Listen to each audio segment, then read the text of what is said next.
ಜೇನು ದಾಳಿಗೆ ಕಾಫಿ ಮಂಡಳಿ ಮಾಜಿ ಅಧ್ಯಕ್ಷ ಬಲಿಯಾಗಿದ್ದಾರೆ. ಎಂಎಸ್ ಬೋಜೇಗೌಡ ಮೃತ ದುರ್ದೈವಿ.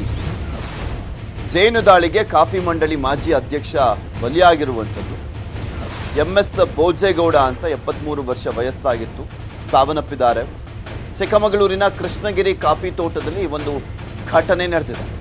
2ನೇ ಬಾರಿ ಕಾಫಿ ಮಂಡಳಿ ಅಧ್ಯಕ್ಷರಾಗಿದ್ರು ಬೋಜೇಗೌಡರು.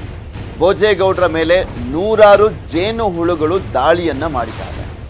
ಜೇನು ಹುಳುಗಳ ದಾಳಿಯಿಂದ ಮೃತಪಟ್ಟಿದ್ದಾರೆ ಬೋಜೇಗೌಡ ಅವರು. ಮಾಜಿ ಕಾಫಿ ಮಂಡಳಿಯ ಅಧ್ಯಕ್ಷರಾಗಿದ್ದಂತಹ ಬೋಜೇಗೌಡರು ಸಾವನ್ನಪ್ಪಿರುವಂಥದ್ದು. ಅದು ಜೇನು ದಾಳಿಯಿಂದಾಗಿ ಅವರು ಮೃತಪಟ್ಟಿದ್ದಾರೆ ಅನ್ನುವಂಥ ಮಾಹಿತಿ ಲಭ್ಯವಾಗ್ತಾ ಇದೆ. 73 ವರ್ಷ ವಯಸ್ಸಾಗಿತ್ತು ಅವರಿಗೆ.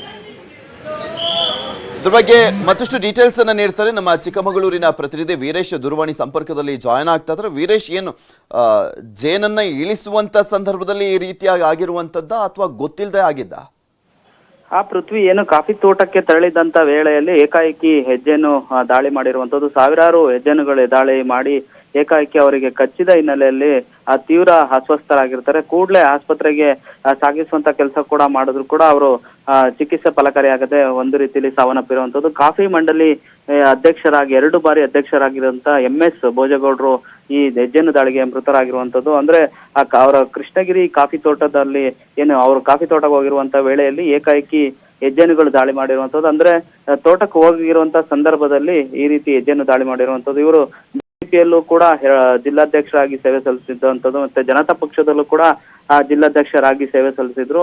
ಅವರು ತೋಟಕ್ಕೆ ಹೋದಂತ ಸಂದರ್ಭದಲ್ಲಿ ಹೆಜ್ಜೆನುಗಳು ಏಕಾಏಕಿ ದಾಳಿ ಮಾಡಿರುವಂತದ್ದು. ಸಾಕಷ್ಟು 100 ಹೆಜ್ಜೆನು ದಾಳಿಗಳು ಒಂದೇ ಬಾರಿ ದಾಳಿ ಮಾಡಿದ ಹಿನ್ನೆಲೆಯಲ್ಲಿ ಸಾಕಷ್ಟು ಆ ಮುಳ್ಳು ಏನ್ ಬರುತ್ತೆ, ಹೆಜ್ಜೆನ ಮುಳ್ಳು, ಅದು ಕೂಡ ಮೈಯಲ್ಲಿ ಕೂಡ ಇರುವಂತದ್ದು. ಕೂಡಲೇ ಅಸ್ವಸ್ಥರಾಗಂತ ಸಂದರ್ಭದಲ್ಲಿ ಅಲ್ಲಿದ್ದಂತ ಜನರು ಅವರನ್ನ ಆಸ್ಪತ್ರೆಗೆ ಸಾಗಿಸುವಂತ ಕೆಲಸ ಮಾಡಿದ್ರು. ಆದ್ರೆ ಚಿಕಿತ್ಸೆ ಫಲಕಾರಿಯಾಗದೆ ಹೆಜ್ಜೆನ ದಾಳಿಗೆ ಎಂಎಸ್ ಬೋಜೇಗೌಡರು ಮೃತರಾಗಿರುವಂತದ್ದು. ಓಕೆ, ಥ್ಯಾಂಕ್ ಯು ವೀರೇಶ್ ನಿಮ್ಮೆಲ್ಲ ಡೀಟೇಲ್ಸ್ಗಾಗಿ.